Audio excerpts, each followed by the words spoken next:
আব্দুল সাত্তার লিখেছেন, ঘুমানোর আগে অনেক সময় অজু থাকে না, তখন কি আয়াতুল কুরসি পড়া যাবে? আজমপুর কবরস্থানে কবর 2 বছর পর পর ভেঙে ফেলা হয়, তার উপর নতুন কবর দেওয়া হয়, এবার শরীয়তের বিধান জানাবেন। হারাম ইনকামকারী বন্ধুর দেওয়া উপহার গ্রহণ করা যাবে কিনা? চলুন তাহলে আর বিলম্ব না করে আপনাদের যে সমস্ত প্রশ্ন ইতিমধ্যে আমাদের কাছে চলে এসেছে সে সমস্ত প্রশ্ন উত্তর দেওয়ার পালায় আমরা প্রবেশ করি। শুরুতে আমার কাছে যে প্রশ্নটি রয়েছে সেটি হলো, দেখে শুনে আমি আমার পছন্দ অনুযায়ী এক মেয়েকে বিয়ে করেছিলাম, আব্বু আম্মু মেনে নেয় না বলে তাকে তালাক দিতে বাধ্য হয়েছি।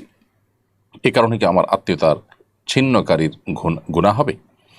প্রথম কথা হলো যে, কোনো মেয়েকে বিয়ে করার পর পরিবারের লোকজন পছন্দ করছে না, তার উপর ভিত্তি করে তাকে তালাক দিতে হলো, এটা খুবই দুর্ভাগ্যজনক এবং অনভিপ্রেত, অপ্রত্যাশিত একটি বিষয়। বিবাহটা ছেলে খেলার বিষয় নয়।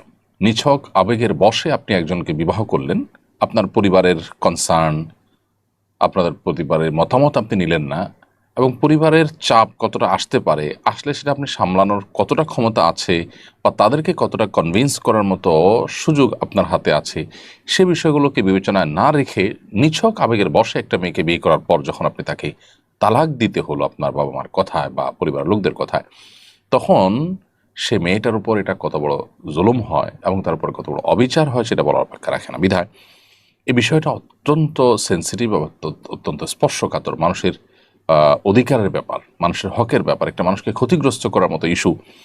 এরকম অপরাধ, এরকম গুনাহ ইসলামের দৃষ্টিতে আরেকটা হতে পারে না। এজন্য এই বিষয়গুলোতে আমাদের আরও সিনসিয়ার হতে হবে। বাবা মা যদি কোনো যৌক্তিক কারণে আপনাকে তালাক দিতে পারেন, যেখানে দেখা গেছে যে আপনি হয়তো খুবই দিন বিমুখ একটা মেয়ে বিয়ে করেছেন, যার ফলে আপনার ভবিষ্যৎ প্রজন্মের ভবিষ্যৎ অন্ধকারের মধ্যে পড়তে পারে, সেরকম যৌক্তিক কোনো গ্রাউন্ড থেকে তারা যদি আপনাকে তালাক দেওয়ার নির্দেশনা দেন এবং সেটার কারণে আপনি তালাক দিতে হয়, সেটা ভিন্ন কথা।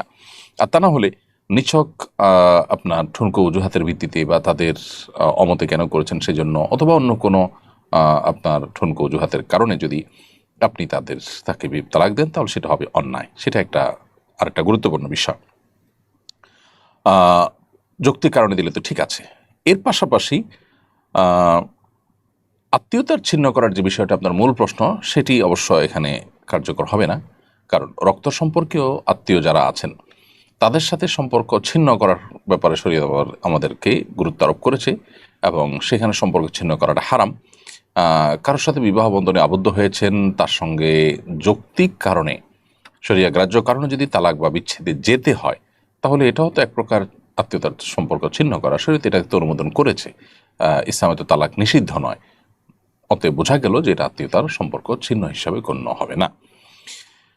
এরপরে প্রশ্ন হলো, শাহিনুর আক্তার আপনি লিখেছেন, আজমপুর কবরস্থানে কবর 2 বছর পর পর ভেঙে ফেলা হয়, তার উপর নতুন কবর দেওয়া হয়, এবার শরীয়তের বিধান জানাবেন। কবর 2 বছর পর পর যদি ভেঙে ফেলা হয়, তাতে মৌলিকভাবে সেখানে যদি আরেকটা কবর দেওয়া হয়, তাহলে মৌলিকভাবে কোনো অসুবিধা নেই, যদি মৃত ব্যক্তির লাশ মাটির সাথে মিশে গিয়ে থাকে। আর যদি হাড় মাংস বাকি থাকে তাহলে সেটা করা অনুচিত। মোহাম্মদুল হাসান রিমন আপনি লিখেছেন, হারাম ইনকামকারী বন্ধুর দেওয়া উপহার গ্রহণ করা যাবে কিনা? গ্রহণ না করলে সে অপমানিত হবে। এখন আমার জন্য কি করণীয়? তার সাথে সম্পর্ক পুরোপুরি ছিন্ন করা যাবে কিনা? যে হারাম উপার্জন করছে সে আপনার বন্ধু কিভাবে হয়? এরকম ব্যক্তির সাথে আপনার সম্পর্ক ছিন্ন করা বা তাকে অ্যাভয়েড করা উচিত। সে তো আপনার রক্ত সম্পর্কে কেউ নয়। বিধায় যেহেতু নেহায়েত বন্ধু, বিধায় বন্ধুকে সংশোধন করে সুপথে আনার চেষ্টা করবেন। সে উদ্দেশ্যে তার সাথে সম্পর্ক আপনার থাকতে পারে। আর না হলে হারামে লিপ্ত মানুষকে আপনি অনবরত এবং দিব্যি বন্ধু হিসাবে গ্রহণ করে যাওয়া, এটা আপনার আদর্শের সাথে যায় না, ইমানের সাথে যায় না।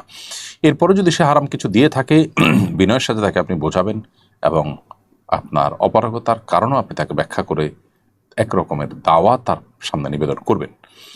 একান্ত যদি সেটা আপনি কোনো কারণে গ্রহণ করে ফেলেন, তাহলে সেটা তাকে ফেরত দেওয়া কিংবা গরিব দুঃখীকে সওয়াবের নিয়ত করা ছাড়া, যে ব্যক্তি এটার মালিক তার তরফ থেকে এটি দান করে আপনি দায়মুক্ত হওয়ার চেষ্টা করবেন। আর যদি তার হারাম উপার্জনের পাশাপাশি হালাল আর উপার্জনও থাকে, মিশ্র উপার্জন থাকে, তাহলে সেক্ষেত্রে আপনি তার কাছ থেকে সাধারণ উপহার গ্রহণ করতে পারেন। আরমান হাসান আপনি লিখেছেন, মসজিদে দ্বিতীয় জামাতের বিধান কি? যদি মসজিদ, রাস্তাঘাট, স্টেশন বা পাবলিক প্লেসে এমন কোনো জায়গা হয় যেখানে প্রচুর মানুষ হয়, ছোট নামাজের জায়গা আছে, সেখানে সব মানুষ একসাথে জামাত করার সুযোগ থাকে না, তাহলে সেখানে বারবার জামাত হওয়াতে দোষের কিছু নেই। কিন্তু নিয়মতান্ত্রিক যে মসজিদগুলো আছে, সেই মসজিদগুলোতে মূলত জামাত একটাই হতে হবে। কারণ একাধিক জামাত যদি সেখানে নিয়মই রাখা হয় যে আধা ঘন্টা পরপর জামাত হবে, তো স্টেশনের বা আপনার ফেরিঘাট ইত্যাদি পাবলিক প্লেসে যে মসজিদগুলো থাকে সেগুলোতে হিউজ মানুষের গ্যাদারিং এবং এক জামাতে সবাই নামাজ পড়তে পারেন না, সেগুলোর কথা ভিন্ন। কিন্তু নিয়মতান্ত্রিক মহল্লার যে মসজিদগুলো থাকে এগুলো তো একটা জামাতেই সব মানুষের জামাতে নামাজের শরীক হওয়ার সুযোগ রয়েছে। সেখানে হয়তো কেউ আসতে পারেন না বা কারো দেরি হয়ে যায়, সেটার কারণে নিয়মতান্ত্রিকভাবে দ্বিতীয় আরেকটা জামাত প্রতিষ্ঠা করা অনুচিত এবং নাজায়েজ। কারণ এটি যদি করা হয় তাহলে সেক্ষেত্রে মসজিদে জামাতের যে মূল উদ্দেশ্য সেটাই কিন্তু ব্যাহত হয়ে যায়। তারপরে যদি এক দুজনের জামাত ছুটে যায়, তারা মসজিদের বারান্দায় বা মসজিদের পেছনে কোথাও তারা যদি জামাতের নামাজ পড়ে নেন, ইনশাআল্লাহ সেটি জায়েজ হবে। ফোকাহ হানাফ মৌলিকভাবে দ্বিতীয় জামাতকে মাকরুহ বলেন। তবে যেটি বললাম যে কারো জামাত ছুটে গেছে, তারা মসজিদের কোনো এক পাশে প্রান্তে বারান্দায় কোথাও দাঁড়িয়ে জামাত আদায় করে নিলেন, তো সেটা জায়েজ আছে। কারণ নবী করিম সাল্লাল্লাহু আলাইহি ওয়াসাল্লাম মসজিদ নবীতে জামাত শেষ হওয়ার পর এক ব্যক্তি আসছেন, তাকে আরেকজনের সাথে জামাতের জন্য উদ্বোধন নবী সাল্লাল্লাহু আলাইহি ওয়াসাল্লাম করেছেন। মৌলিকভাবে নিয়মতান্ত্রিকভাবে একাধিক জামাত মসজিদের মধ্যে প্রতিষ্ঠা করা উচিত না। আব্দুল সাত্তার লিখেছেন, ঘুমানোর আগে অনেক সময় অজু থাকে না, তখন কি আয়াতুল কুরসি পড়া যাবে?